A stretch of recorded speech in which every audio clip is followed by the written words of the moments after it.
Hey everyone, Tina Hogan Grant here with my Cuppa A Natter that I like to do twice a month on a Monday. I bring authors into my home. We talk about books, writing, life as an author, and whatever comes to mind. And tonight we have author Doug Kari joining me. How are you this evening? I'm doing well. Thank you for having me, Tina. I'm excited to chat with you. Your book is very intriguing. We're going to get into that real soon. But before we get started, can you just give a little background on anything you want to share with the rest of the world? Well, I often get asked, Tina, how is it that I got into writing specifically about writing on regarding crime in the desert? And it actually traces to my grandmother. My grandmother, after my grandpa died, became a prospector in the Mojave Desert. I mean, for real.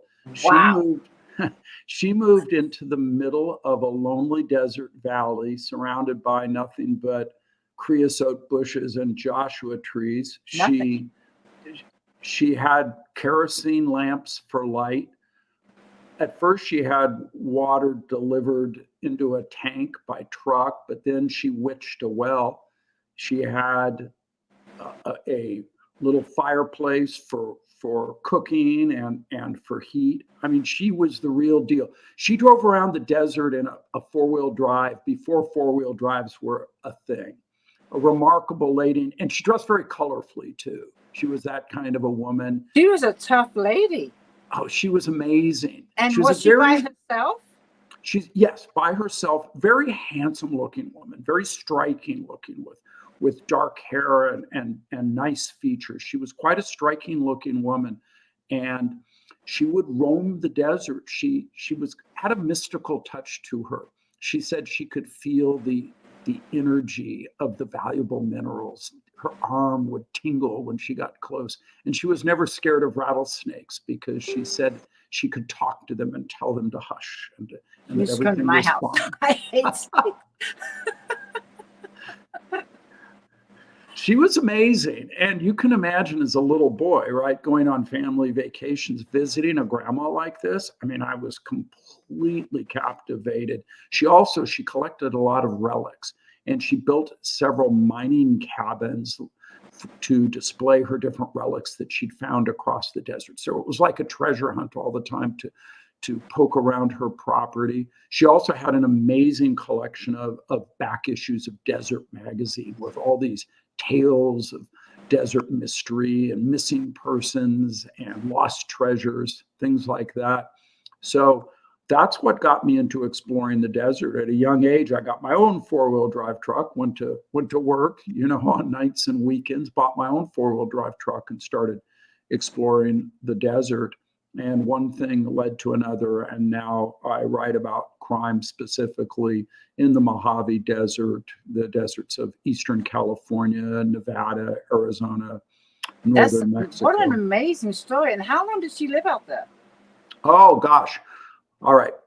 She lived out there for a full 30 years, from 1957, 58 until her death in 1988. And she was by herself the whole time?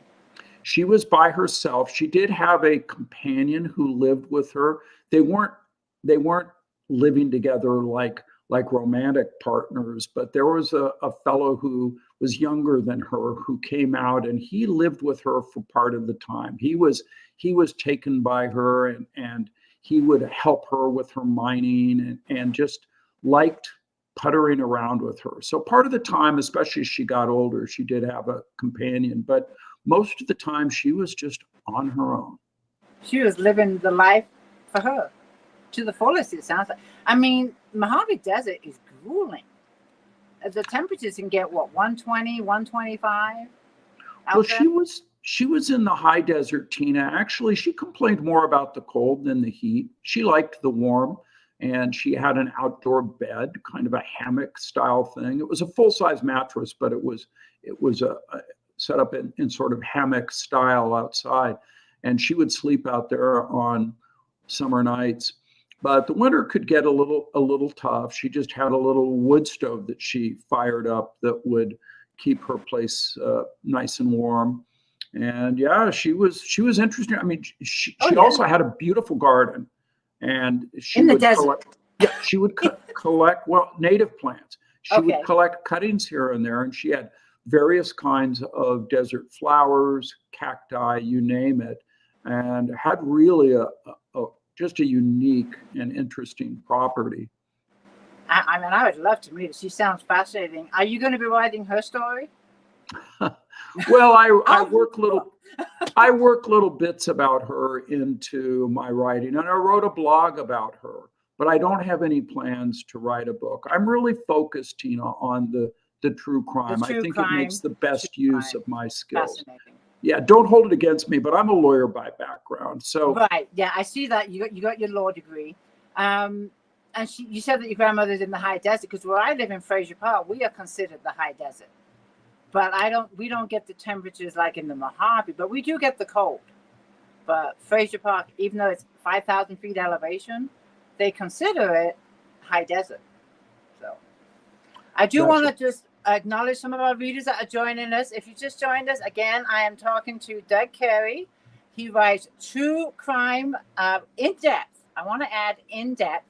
And we are going to be talking about now your debut novel, The Berman Murders. That is your debut, correct? It's my debut book. Okay. Let me say hello to some people real quick. We got Virgie Lane. She says hello. And then Renee. Again, if you have any questions for Doug, go ahead and pop them in the comments. And I will get to as many as I can. We have Karen. She says hello. And Karen Wright says hello. She also says, welcome, Doug. You are new to me. Lori says hello. Nice. And Renee, talking about your grandmother. She was amazing. And then Karen says, new author. Virgie says, new author. Lori says, new author. Hold on one second. I saw someone else down here. Okay, I do see some questions. I don't want to put them up right now. Shang says, hello from California. And Darlene is here. Okay, we got a few people here. Again, any questions for Doug, pop them in the comments. I do see a couple. But I want to talk to Doug about this intriguing book, The Berman Murders. Can you give us a little background on the book without giving too much away? So The Berman Murders was an obsession, really. What happened was that because of my grandmother, I got involved in exploring the desert at a young age. By age 16, by working nights and weekends, I was able to buy my own 1955 Chevy four-wheel drive truck and start to take trips out into the desert. Then I got involved in desert mountaineering and desert wilderness conservation. So the desert really became a large part of my life. And one of the places that I quote unquote discovered, it was actually my sister told me about it. It was the kind of place you really only heard about via word of mouth, at least at that time, was a location called Saline Valley. Now, Saline Valley is in Eastern California. It's east of the Sierra. It's west of Death Valley. And it's a valley that is very difficult to access. But once you're there, it's incredibly beautiful. And it was one of my favorite places on the planet. In addition to exploring Saline Valley, myself and my mountaineering buddies got involved in scaling the surrounding mountains. That part of the desert has some very spectacular, rugged, and somewhat difficult to access mountain ranges. And we made it our mission to go bag peaks and discover new routes and explore some of this very rugged, isolated terrain. Anyway, when word got out that a couple had vanished out in Saline Valley, in a place that all of us cherished, a place I brought my kids to, it just shook me. And it shook me even more when their bodies turned up years later in a shallow grave, and it became apparent that they had been murdered. And this stuck in the back of my mind for many years, all through the time that I went to law school, embarked on a legal career, continued to explore the desert, work on desert conservation issues. From time to time, I would think about the case. And as I got involved in immersive investigative journalism, as I call it, one day I just happened to think about Barry and Louise Berman and this unsolved murder. And I wondered what happened to them. And that's what started me on a 9-year project to 9 years. Uncover what happened. It wasn't full-time 9 years. I mean, I was working as a lawyer, doing other things, writing other articles about along the way, but I did a tremendous amount of work. It was very difficult to develop the evidence, develop the information, but little by little, through persistence and effort, Tina, I was able to uncover information, some of which had never been uncovered before. Wow, fascinating. I'm very intrigued. Now, you said that the murder is at the time of writing the book. This book came out March of 24 this year.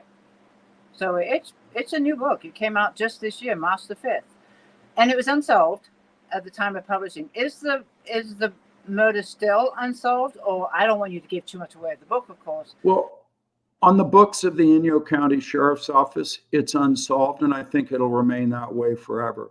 But I do present what I think is a compelling theory for what may have happened and how it is that the Bermans met their end, to the point where I name a suspect and talk about the evidence that points in his direction. By the way, he's still alive. He is, I will tell you this, he is in federal prison, not because of the Berman murders. So I'll tell you that much. Yeah. Wow, incredible. And 9 years of research. I was reading the reviews of your book, wonderful reviews. And what struck me, one that stuck out to me, was they were impressed that the book is not written like a report. You actually uncovered or revealed or told it like a story, true crime, but the lives of the victims. So you made it in such a way that it wasn't just a report of a murder. The readers actually got to know Louise and Barry before, the unfortunate crime. And I've read a lot of true crime, and a lot of them are basically reports. So I like the way that you approach this, writing this. Is there a reason why you did it this way? Well, I like to tell a story, Tina. I don't want it to just be a dry recitation of facts. So I do like a certain amount of detail so that you can get the flavor of certain events, but it really needs to read like a story. And that's what I endeavored to do. What you'll see in the book is, if you want to geek out on certain points, you just follow the footnotes, and you can turn to the footnotes in back, and you can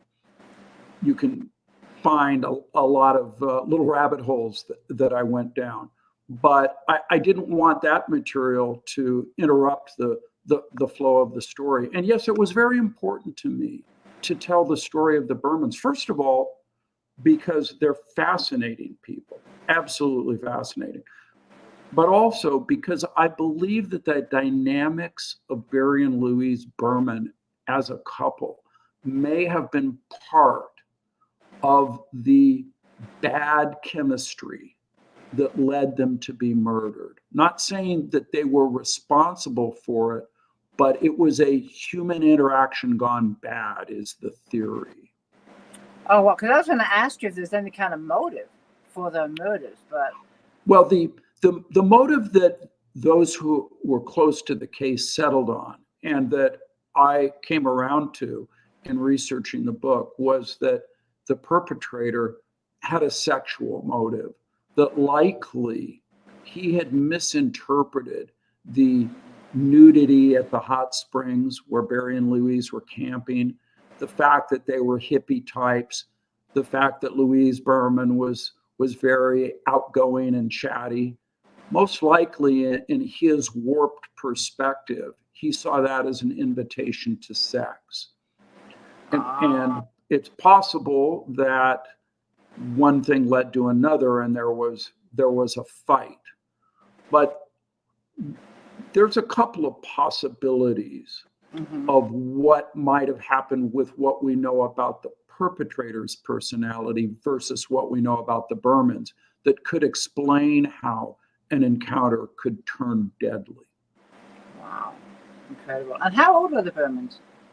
Oh, well, good. A nice leading question. They were 17 years apart in age. Louise was 52 years old. Barry was only 35. And at that time, especially, that was a rather uncommon kind of age difference. It was much more likely to find an older man with a younger woman, but not in their case. And they came from markedly different backgrounds. Really interesting. I'm intrigued to find out. And did they have any children?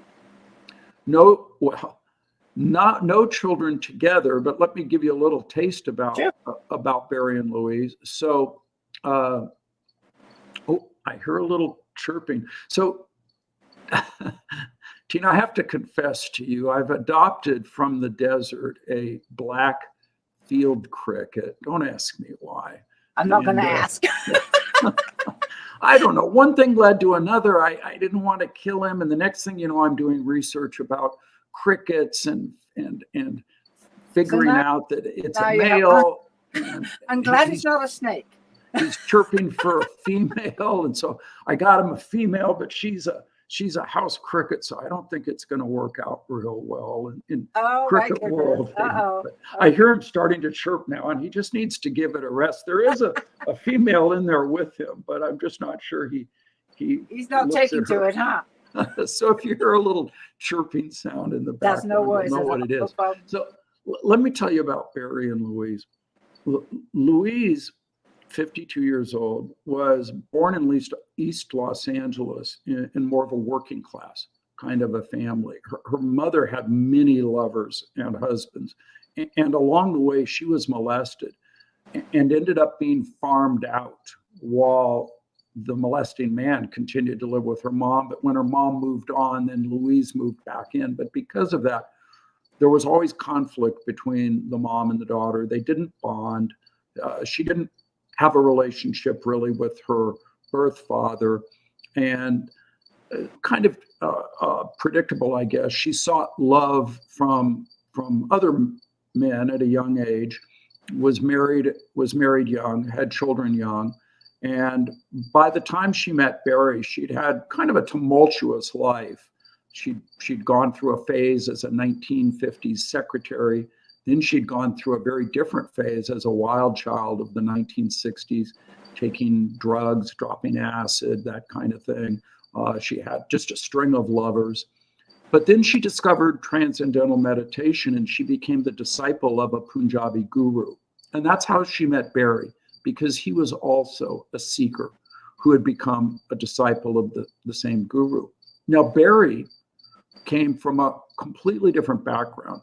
For Louise, it was her fourth marriage. For Barry, it was his first. In fact, he may have been a virgin when he met her. That's the thinking among their friends.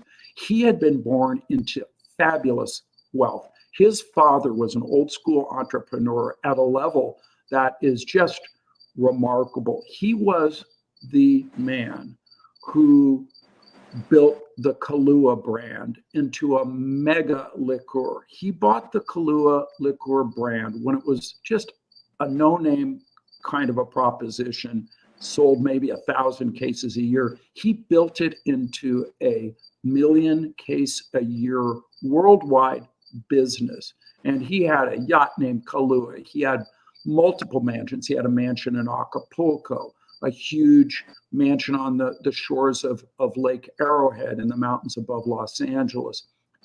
Home base was a mansion in Beverly Hills, and that's where Barry grew up, with a mother who also came from a wealthy background, surrounded by servants. He was the only child, but he grew up in an environment where there just wasn't a lot of familial love. And he didn't really value the material things the way his parents did. He was always seeking something else. And he too went through a phase in the 60s where he was experimenting with drugs. But Barry, at a young age, really not long after high school, went on a seeker's journey that led him to India, where he also discovered the same guru, Charan Singh, who had probably 1 million followers worldwide, very well known. And when he came back to Southern California, at one of the meetings where devotees of this guru would get together, that's how he met Louise. She was looking for a place to stay, and he offered her that she could stay in his little cottage. And one thing led to another. They became lovers and ultimately got married. So he was a millionaire.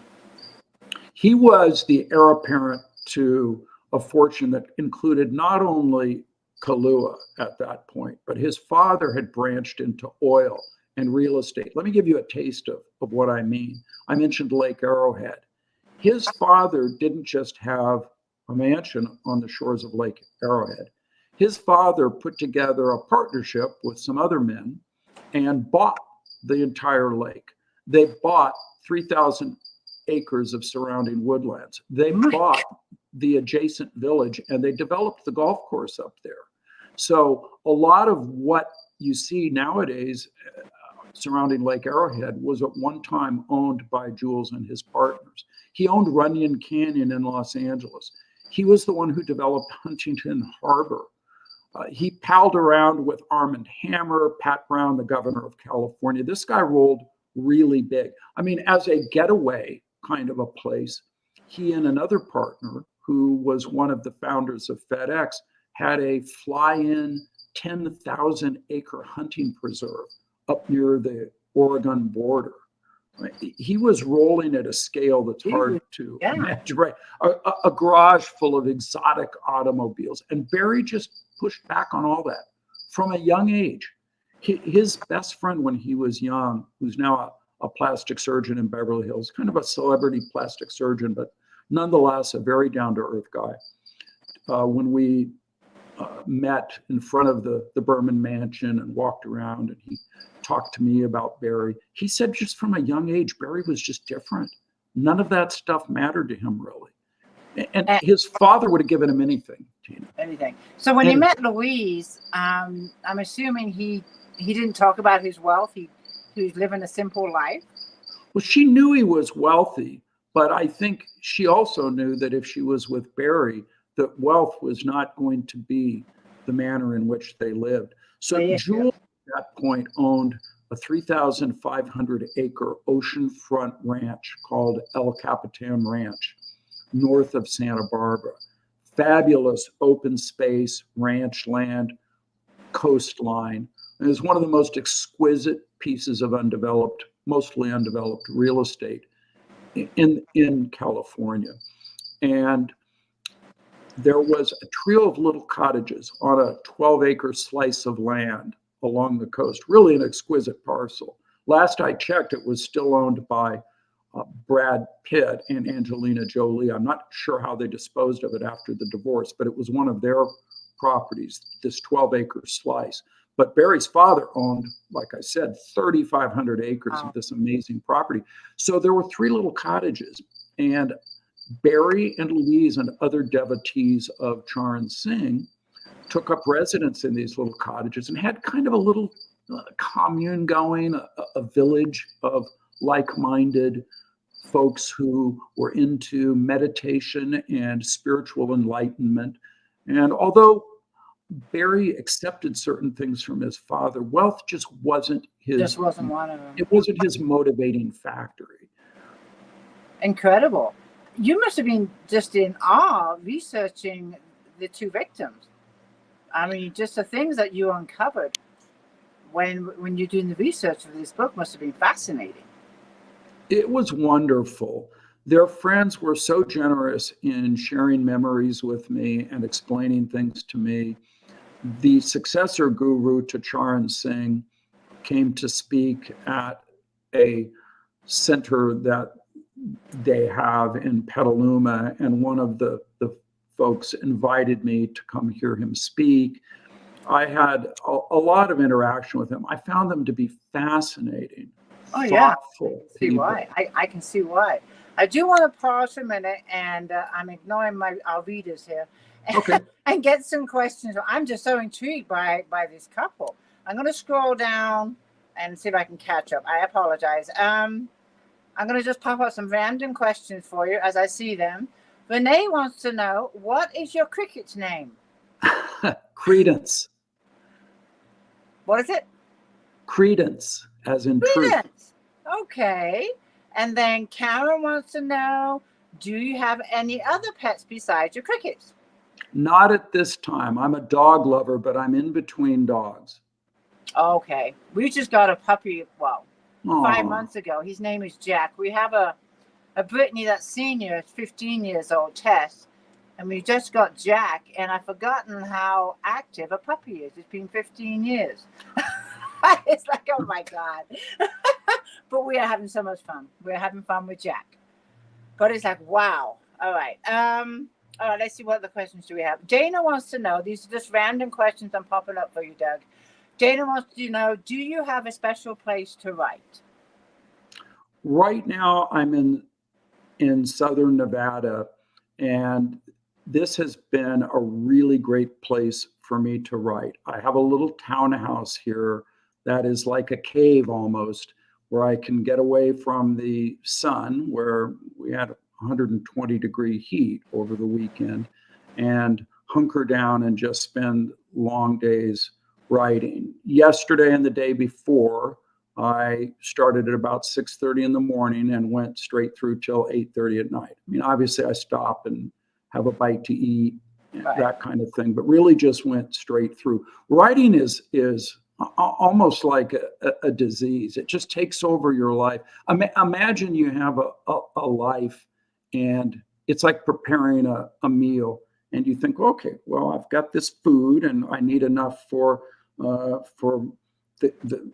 kids and friends, and you sort of have it all apportioned out. And then this guy named Ryder knocks at your door, comes in and eats all the food off your plate and everybody else's, and everybody's mad. Well, that's kind of how it is. It just devours your time. Everybody around you suffers as a result, but they understand it's something you just feel compelled to do.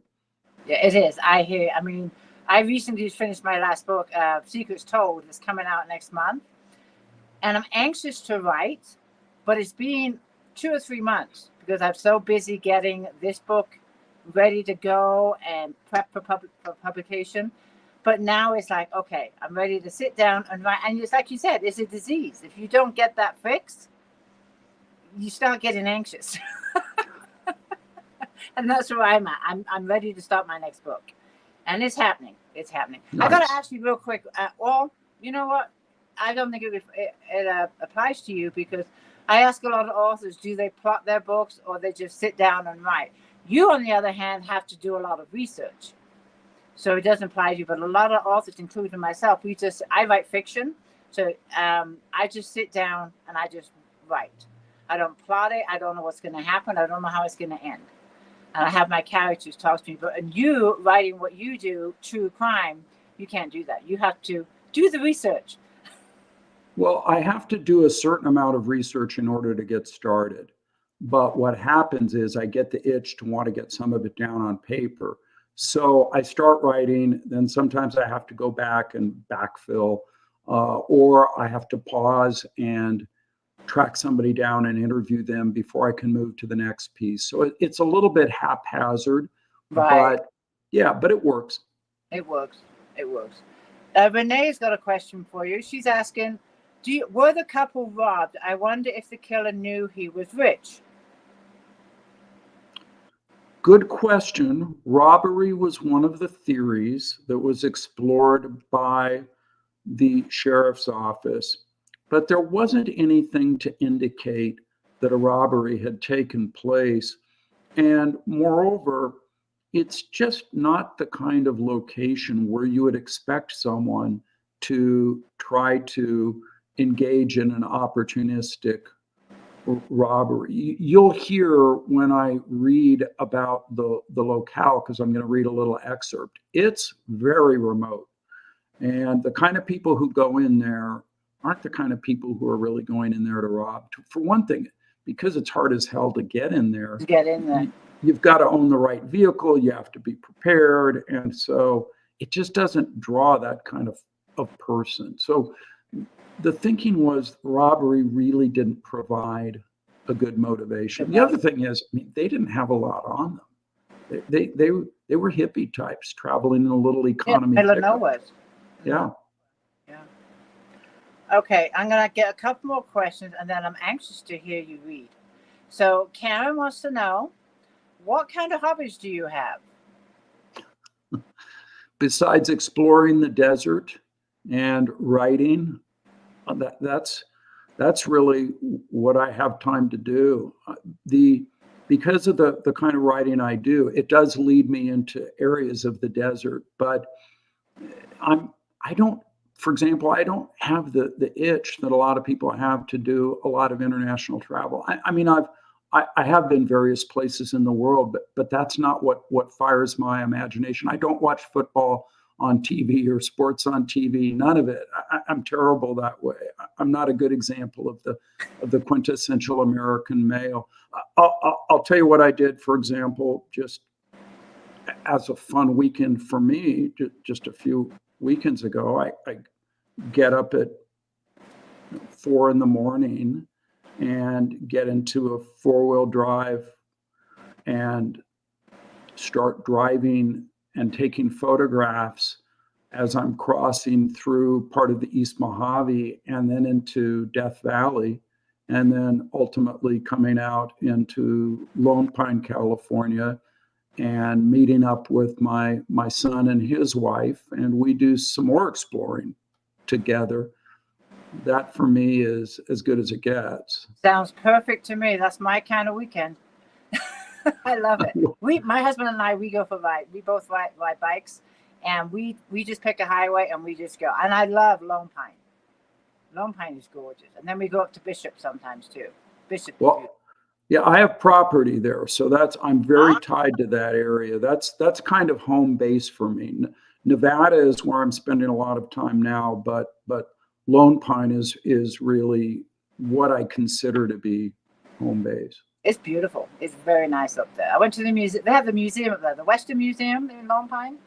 The film museum in Lone Pine. The film museum, that was it. The film museum. Yeah, we saw that too. That's a lot of fun. Designed by somebody I know well.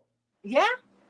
I am going to be quiet now, and I'm going to let you read to us. Are you ready to do that? Okay. Let me give you just a little bit of background. So we're early in the book here.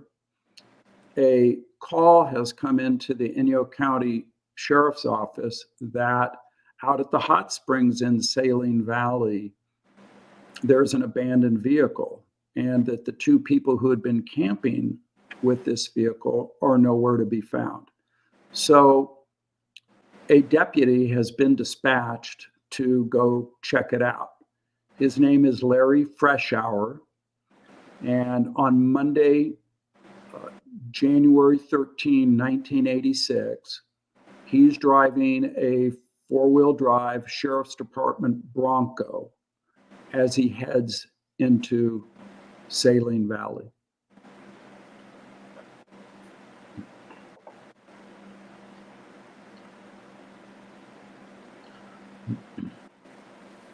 Deputy Freshour headed east through the desert on a 2-lane strip of asphalt, bound for hot springs where strangers bathed naked. Miles away from the nearest town, at a wind-swept plateau, he reached a junction marked by a small wooden sign, Saline Valley Road. Freshour jounced along the dirt road across the open desert, over boulder-strewn hills, and into a shallow valley that hosted the Mojave Desert's version of a forest.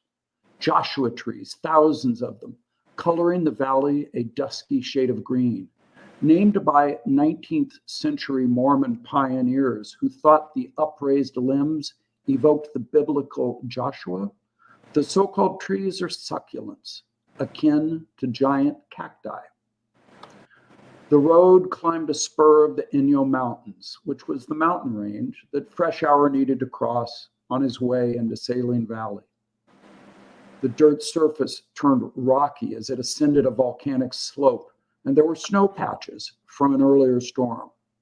Then came wind-stunted pinyon pines, along with more snow and pools of mud. The road traversed a steep mountainside, then turned sharply and descended into a canyon, heading down towards Saline Valley's southern end. Fresh Hour followed the rough route through miles of dips and twists until he reached a place where the canyon sides gave way and the road led onto a rocky slope. Here, the full length of Saline Valley came into view, one of the most sublime and hauntingly beautiful vistas on the North American continent. A visitor could see mountains on both sides, towering above waves of sand dunes, and at the deepest point, a silvery saltwater lake. The valley looked like a remnant from the end of the last ice age, suspended in time, profoundly still, and untouched by civilization. Although breathtaking to behold, Saline Valley wasn't a place where someone would want to go astray. Every local knew the stories about travelers who perished in this inhospitable region of California. After all, nearby Death Valley got its name in the 1800s when a group of pioneers took a wrong turn, became stranded, one of them died, and the others feared they too would perish. In the 1960s, a father and his teenage son, along with a companion, ventured into Saline Valley to explore an abandoned mine. After their vehicle got stuck, they tried to walk to safety. Personnel from the sheriff's office found their sun-blackened bodies lying along the road, one after the other. In 1986, somewhere out in the distance, was another vehicle that had been left behind. The owners hadn't yet been identified, let alone located. Deputy Fresh Hour continued down the rocky slope to the valley floor. Bearing northward, he kept a lookout for Bat Rock, a boulder painted with a psychedelic rendition of a bat. This marked the turnoff to the hot springs and the unique encampment that surrounded them.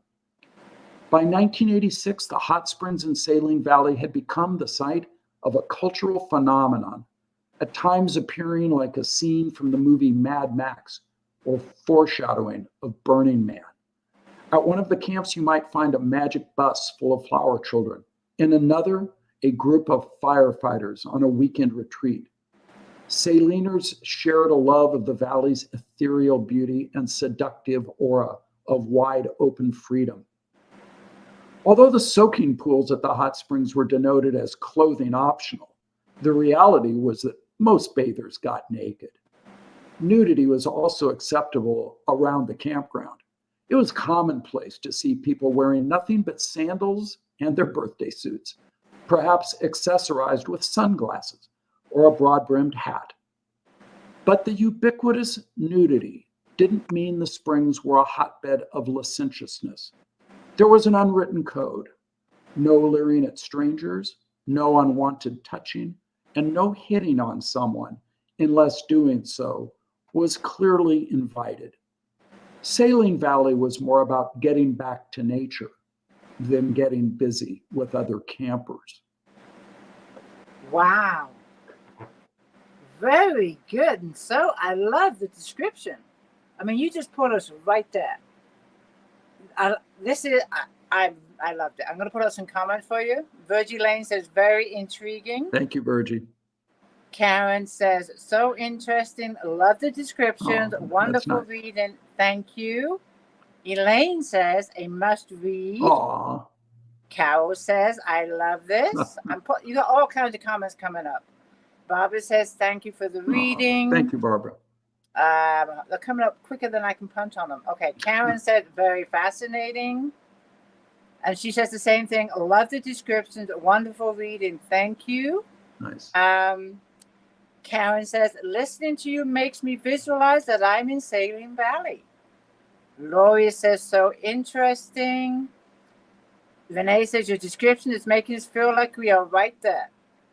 Wonderful, wonderful comment. I got to ask you, number one, I love, and a lot of the readers said the same thing, your voice.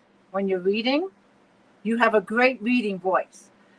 Are your books available in audio? I don't know. I don't think so, but that's a good question. I would have to check with the publisher. So this is the book, and it's in hardcover only. The publisher is Roman and Littlefield. So this isn't a self-published book. I have an agent in New York. She got me a couple of offers, and the reason I went with Roman and Littlefield is because they're a 75-year-old, very respected publisher. But they're kind of old school. They got their start in academics and then branched out into other areas. And I think one of the reasons that they went with me was because they liked the depth of the research that I do. But they have their own way of doing things. And one of their ways is that they insisted on a hardcover book, even though most true crime is soft cover. So that's just how it is with them. And it's on, I'm sorry, and it's on Kindle. But if it's not on audio, you should really consider doing it yourself, because you got a brilliant voice. You're right. Seriously. I don't know if they're putting it on audio. That's just such a great question. I'm sorry for not knowing more about my own book. I did not even have you earlier asked to hold up your book because I was so intrigued. Yeah, here it is. With what you were telling us. So let's see that cover one more time. The Berman Murders. And of course, that is the Saline Valley. That's not the Saline Valley. That gives you a sense of what the Mojave is like as you're approaching. Okay. Now, did you have any say in the cover? Yes, that was a whole process. What happened was that I had come up with numerous ideas and photographs of my own. And then the publisher came up with some ideas. And when we saw this, all of us who were involved in the process, this was one of the publishers, one of their designers. When we saw this one, we all went, yeah, that's it. And in fact, it's been nominated for a prize for the cover. Oh, really? Yeah. Congratulations. Not the content. I have gotten good reviews though, but I'm very happy with the reviews. My favorite review was one that called it a journalistic obsession. My friends read that and said, "Hey, it sounds like she really knows you." the review's more about you. And I had no idea this woman was writing a review. I'd never heard her name or anything. And when somebody sent it to me and I read it, I laughed. I went, "Oh my God, she sees inside me." Wow. Because I am sort of obsessive, just like who would find a cricket in the house and then get to the point where you've got a terrarium, and now I have a little breeding mound, and I've gotten a female in there to see if it'll take. And yeah. You never know. I did want to ask you about the Berman Murders before writing this book. Of course, it's based on true events, in depth. Did you have to get any permission? It's all true. It's not based on true events. It's investigative journalism. Well, not permissions per se, but I needed to solicit cooperation. And there were some key points along the way. Probably the most important one was the only surviving immediate family member of Barry and Louise Berman, Michael Westerman, Louise's only surviving child. And he has been wonderfully supportive of the project from the start. Just a wonderful man. Also, the Inyo County Sheriff's Office. They didn't have to make files available, but they did. They did. They did. And I'm sure you uncovered so much that they didn't know anything about. I'm sure.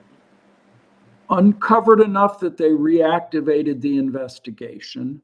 However, even the reactivated investigation, a serious 2-year effort, didn't result in charges being filed because ultimately the district attorney felt that with the passage of time that he couldn't prove the case beyond a reasonable doubt.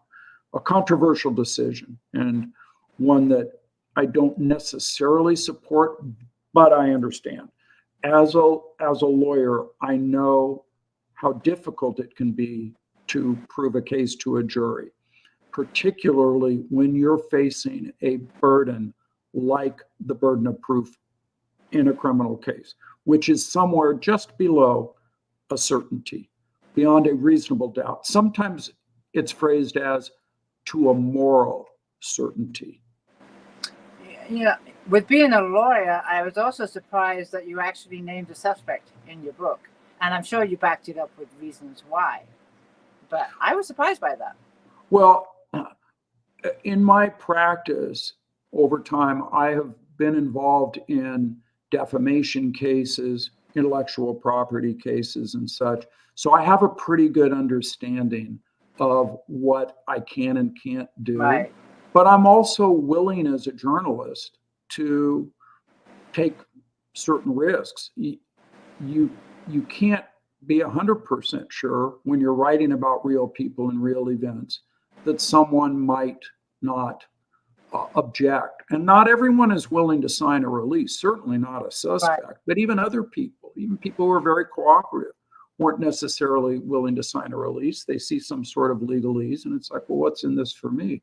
And as an investigative journalist, it's not considered ethical to start writing checks to people to purchase their cooperation. Gotcha.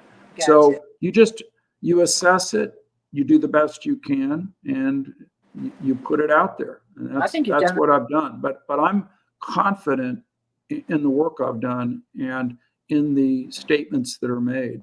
And no, if called, I'm very intrigued. And being here in California, not too far away from the Mojave Desert, you've got my attention. I want to put up some more random questions for you. Let me just scroll real quick. There's a couple that caught my eye. I want to put it up. Okay, Carol's asking, what was determined to be the cause of death? Inconclusive, Carol. Although the coroner did determine that it was a homicide, because the remains by the time they were found were so badly degraded, no cause of death could be determined. Oh, wow. Okay. And I just like this comment from your reading. I'm just going to pop it up there.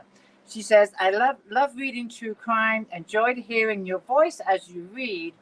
I just close my eyes, listen and visualize the scene. I just thought that was really beautiful. Oh, thank you. I wanted you to see that one. I love it. Renee says, do you ever dream about the case and wonder if there is still things that you missed? I do have very strange dreams when I'm in the middle of working on cases, not necessarily related to the case as such, but probably just related to the fact that my mind is so intensely focused. This weekend, for example, after putting in more than 24 hours of work in 2 days, I had bizarre dreams. Now, in terms of anything I missed, no, not in this case. Not yet have I found anything, heard anything, uncovered anything, has anything come to me that makes me think that I missed anything. I'm confident in the analysis. I'm confident that I got what there was to be gotten. Excellent. Are you currently writing a second book? Oh, that's what I'm so deeply immersed in. It's awful. It's just awful how much time I'm putting into it. Can you give us a little insight? Sure. Okay. So the Berman Murders was more of a whodunit, right? It's an unsolved murder. This is a different kind of case. For one thing, it's contemporary. It's a case that happened in 2022. And the fact pattern is terrifying. An 18-year-old girl named Naomi Irion worked at the Panasonic battery factory. That's associated with the Tesla battery factory. Oh, yeah. It's actually a joint venture in northern Nevada, outside of Reno, yeah. So one of the perks that Panasonic offered for people, and still offers for people who live in outlying areas and work at the factory, is they have these beautiful shuttle buses that you can ride to work. And so folks like Naomi, who was 18 years old, working a 12-hour shift, it's March 2022, so she arrives early at a Walmart parking lot in Fernley, Nevada, east of Reno. Kind of a a rural area that's morphing into a suburb. And she parks in the Walmart parking lot like she always does, waiting to catch the shuttle.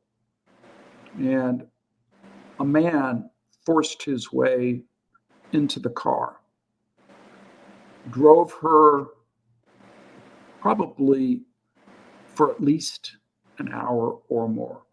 I mean, just picture an abductor sitting next to a teenage girl, a human being, right? A living, breathing human being, but he doesn't feel the urge to protect her. Some other urge is driving him. He takes her out into the desert to a location where he has pre-dug a grave. He does the most unmentionable kind of sexual activity with her before shooting her in the back of the head and burying her.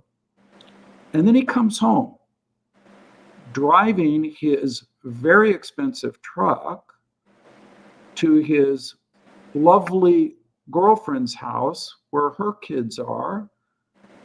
And he's like, honey, I'm home. This is a man with a supervisor level job, middle-aged. And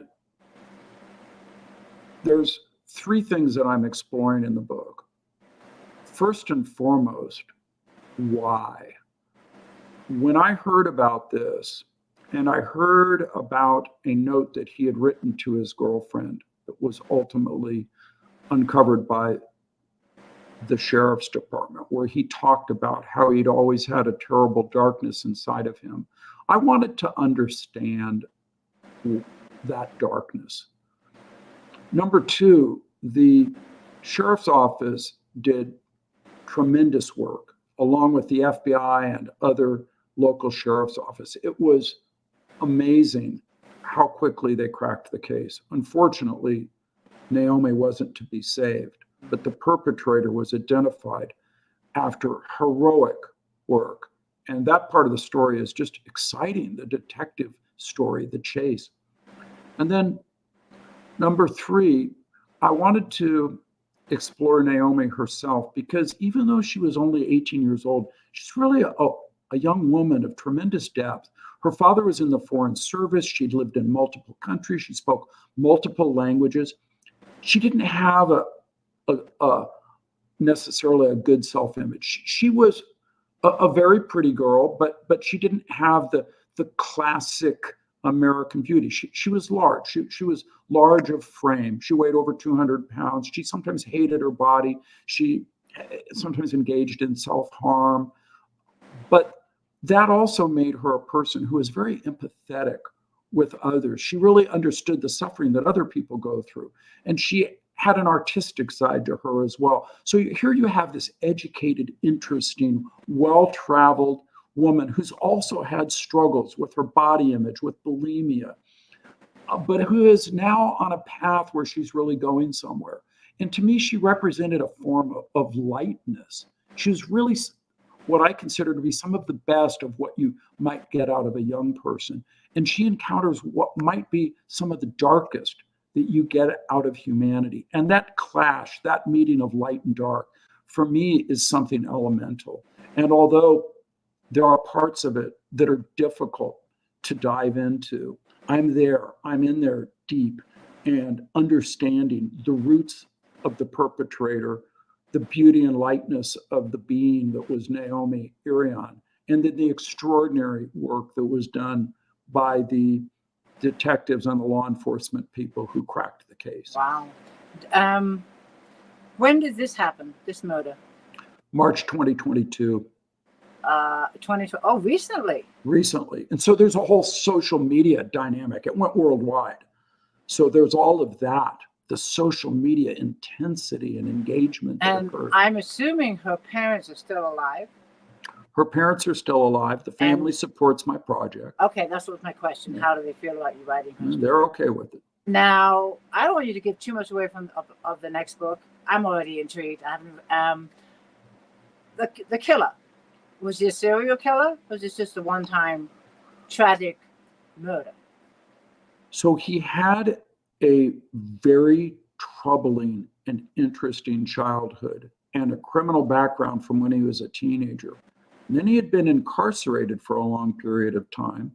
Then afterwards, he seems to have been completely redeemed. He actually builds quite a career for himself. But everybody I've talked to in law enforcement believes, as they all say to me, quote unquote, this wasn't his first rodeo. So I don't have an answer. And I haven't yet gotten to the point where I've done really serious digging. My once over lightly, I couldn't find anything else. When I went to the database of missing persons to see if any aligned with his locations and time frames, nothing jumped out except one case that I had worked on jumped off the page, and that was Carly Gousset in Eastern California, who disappeared mysteriously from alongside a desert highway in 2018. However, I do have some pretty good sources in that investigation and in the Naomi Urian investigation, and they assured me that there was a multi-jurisdiction, multi-agency deep dive trying to find a connection with the Naomi Urian case, and it just did not line up. Unfortunate, but it just doesn't connect. So that's a great question. And I don't have an answer except to say, when you have people who have devoted their whole lives to law enforcement, that's what they've done for their careers. And they all say he was not a first timer. I tend to think that there's at least some other case out there, but I don't have it for you yet. Yet. I like that part. Yet. Do you have a title for the book? Not going to give that away yet. Okay, that's fine. That's fine. We are just going to have you back for another chat when that book is released.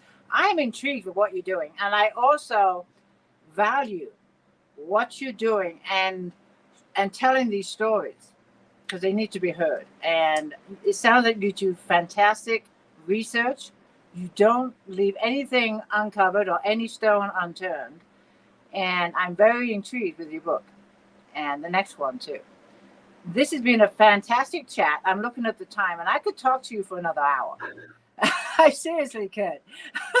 You're an amazing author.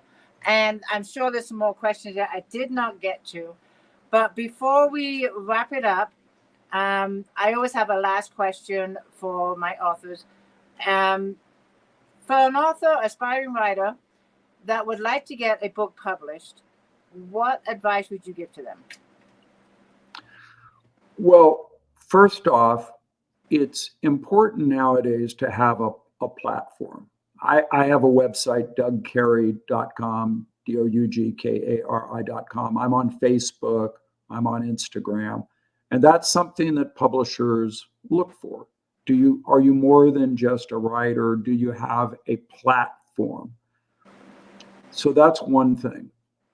But I think first and foremost is to put 100% of yourself into it and to really make, especially a debut work, the very best you can. People sometimes ask me, well, do you edit a lot?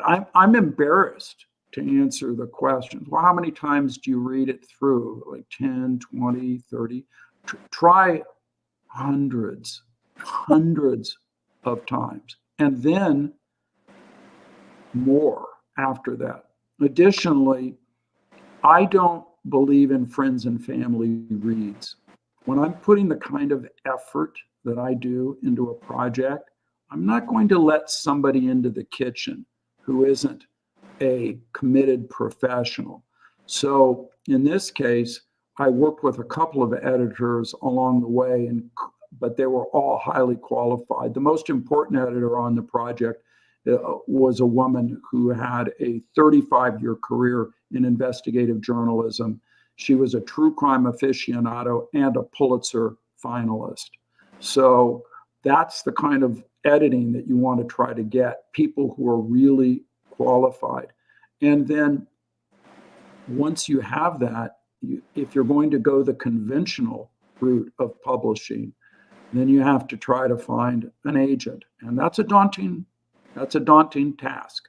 You got to be ready to be rejected. Yeah. And you just have to be persistent. And it's good to have a little elevator pitch for what your book is about and where it fits.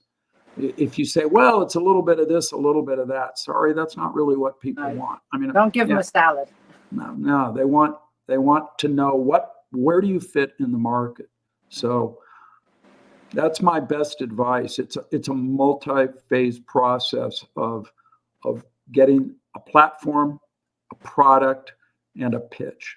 That's great advice. I think it's wonderful advice. And you said you're on Facebook. I did put all the links in the text for the graphics. You can go check out Doug's website. If you're on Facebook and if you have time, I always ask the authors, but on my author page where this video is live right now, if you have time, there might be some questions that we didn't get to. Feel free to go in there and answer them if you have time. We're all busy people. The other thing is that you have a wonderful giveaway that I'm going to let you tell our readers what that is. Well, I have for you folks a copy of the book, which I will sign. I haven't done yet. I can either just sign my name or I can inscribe it for you, and then I will ship it along with my business card. Nice. And it is a hardback. It is a hardcover. The quality of the edition, just to put on your shelf, it's gorgeous. I mean, Roman and Littlefield, they are A-list in terms of the quality of the editing, the production, all of that, the paper. They did a beautiful It is gorgeous. job. And I will announce the winner in my group Read More Books and on the author page in a couple of hours. Doug, when I announce the winner, I said I mentioned to you before we went live, I can email you the winner, or could they message you on Facebook? I didn't realize you were on Facebook. Which do you prefer? It'd be better to email me. Okay, then I will get the Facebook address messages. and the name, and I will also ask them whether or not they want it personalized, and then I'll send you all the information through email. Nice. Is that good? We'll Great. do that.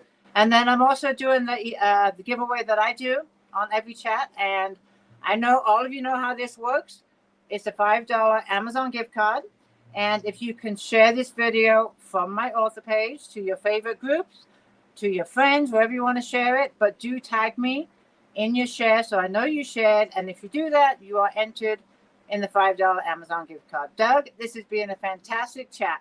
I have to say, it's been one of my favorites this year. You have just grasped my attention. But I will give you a minute or whatever to say goodnight to our guests and whatever you want to end it with.